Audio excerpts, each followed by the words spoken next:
I'm here with Roy Rickstrew, and we are going to be, well, he is your disability rep. So that's what we're going to be talking about. Social Security, disabilities, things like that. But something that happens to so many people, they decide to get married. Yeah. I would imagine there's a lot of changes that happen. Yes, that's correct. And we're coming up on Valentine's Day, so you know the lovey-dovey stuff. It's a great subject for us to address. The lovey-dovey stuff. Yeah. Yes. So when we get married at Social Security, it makes an impact on some benefits. So the Social Security disability is based on the money you paid in the years that you worked. Right. And that program doesn't really have strict income or resource limits. There is an earnings limit. If you make too much money, it looks like you're able to be full-time employed and not disabled, but there's not real strict income and resource limits exactly. Okay. But the SSI program, for folks who haven't paid in, years ago they used to call this the housewives program because a lot of women worked inside the home, right, but not outside the home, and so they didn't have that earnings record from employment outside the home. But the SSI program does have really strict income and resource limits. Okay. And so what happens a lot of times is an individual will draw that benefit as a single person. They get hitched, and all of a sudden there's more income in the household that has to be counted. Right. And a lot of times people overlook this. And so the SSI program has a maximum grant, for example, a little over $940 for a single person. But when that extra income gets introduced, it either reduces the grant substantially, or depending on your spouse's income, it may eliminate it entirely.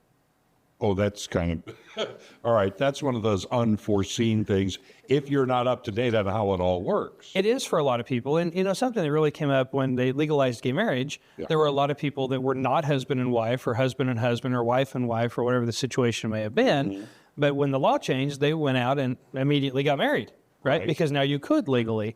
Well, those folks who were drawing SSI benefits as individuals became couples in that scenario. Income increased, and a lot of people lost their benefits as a result of that. All right, now I'll throw this out there. Does it all go back to okie dokie just by getting a divorce? No, not necessarily, because Social Security looks at whether or not we're holding out as married. And what that means is if you're cohabitating, you're sharing bills, you're on the lease together, or you're buying cars or have bank accounts together, if you look like your spouses, Social Security can treat you as spouses, even if you're not legally married anymore. Okay, so it's you're not going to get away with it that way. No. The other thing that comes up, is a lot of children's benefits are based on household income. Mm-hmm. So if you add a step-parent, the income goes up, the child's benefits may reduce.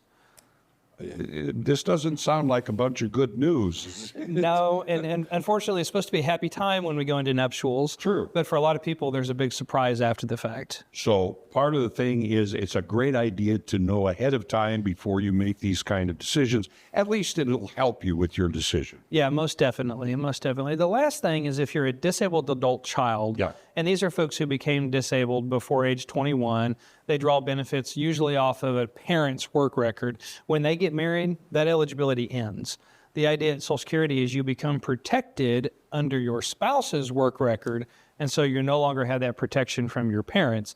So it can have a pretty substantial decrease in benefits or eliminate benefits entirely. I have to be honest, but about 2/3 of the way through, I kind of went like this. I kind of blocked out.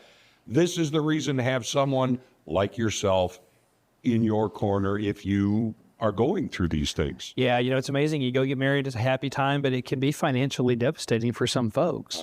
And so, I definitely need to talk to Social Security, talk to a representative, give us a ring here, kind of go over the ramifications of that. Want to make sure that your happy day stays a happy day. All right. See, here's the guy to give a call. Your disability rep, Roy Rickstrew.